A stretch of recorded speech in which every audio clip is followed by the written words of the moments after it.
მოგესალმებით, დღეს წარმოგიდგენთ 2025 წლის აგვისტოს ეკონომიკური ზრდის მონაცემებს.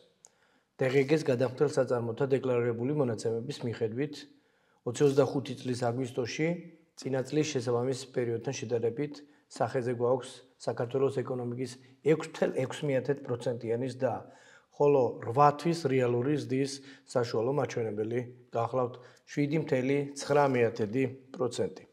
წინა წლის შესაბამის პერიოდთან შედარებით ზრდის მიმართულებით მნიშვნელოვანი წვლილი შეიტანეს შემდეგმა დარგებმა. ეს გახლავთ ინფორმაციისა და კომუნიკაციის სექტორი, საფინანსო და სადაზღვევო საქმიანობები, ასევე პროფესიული სამეცნიერო და ტექნიკური საქმიანობის სექტორი, ენერგეტიკა და ვაჭრობა. მიუხედავად ამისა, შემცირების ტენდენცია გამოვლინდა მშენებლობის და დამამუშავებელი მრეწველობის სექტორებში. წინასწარი მონაცემების მიხედვით 2025 წლის აგვისტოში საქონლის ექსპორტი შემცირდა 5.9%-ით, ხოლო იმპორტის მაჩვენებელი შემცირებული 6.9%-ით.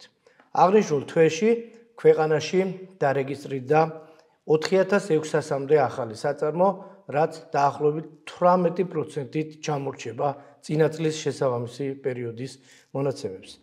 9%-ით არის გაზრდილი ეკონომიკური ზრდის წინასწარი შეფასებისას გამოყენებულ DGG-ს გადამხდელ საწარმოთა ბრუნვის მოცულობა, რომელმაც 15 მილიარდ 300 მილიონ ლარს გადააჭარბა.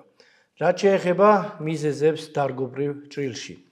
ინფორმაციისა და კომუნიკაციის სექტორში ზრდის ძირითადი განმაპირობებელი იყო კომპიუტერული პროგრამების შემუშავება, ასევე IT სექტორში კონსულტაციების გაწევა და მასთან დაკავშირებული მომსახურების მოცულობის ზრდა.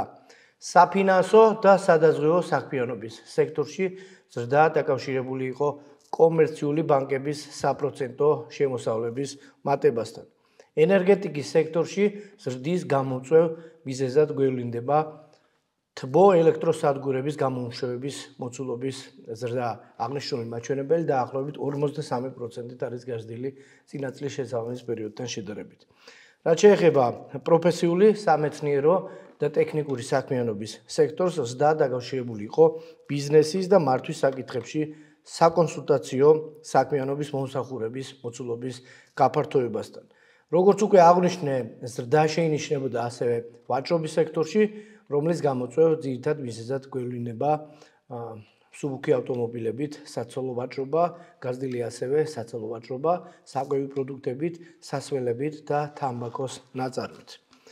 ორ სექტორში შეინიშნებოდა შემცირების ტენდენცია, ერთ-ერთი გახლავთ მშენებლობის სექტორი, სადაც კლება ძირითადად დაკავშირებული იყო სამოქალაქო მშენებლობასთან, წინა წლის შესაბამის პერიოდთან შედარებით შემცირებულია ხიდების, გზების და მაგისტრალების მშენებლობის მაჩვენებელი.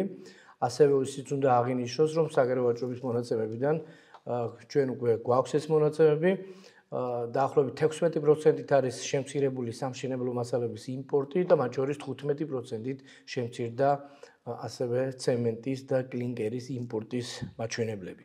რაც შეეხება დამამუშავებელი მრეწველობის სექტორს, სადაც შემცირების ტენდენცია გამოვლინდა, ეს ძირითადად დაკავშირებული იყო დამამუშავებელ მრეწველობასთან, თუმცა მიუხედავად ამისა 2025 წლის აგვისტოში წინა წლის შესაბამის პერიოდთან შედარებით დაახლოებით ორჯერ და მეტად არის გაზრდილი ფეროსილიკომანგანუმის ექსპორტის მაჩვენებელი, ძირითადად ამერიკის შეერთებული შტატების და კანადის მიმართულებით. დიდი მადლობა ყურადღებისთვის.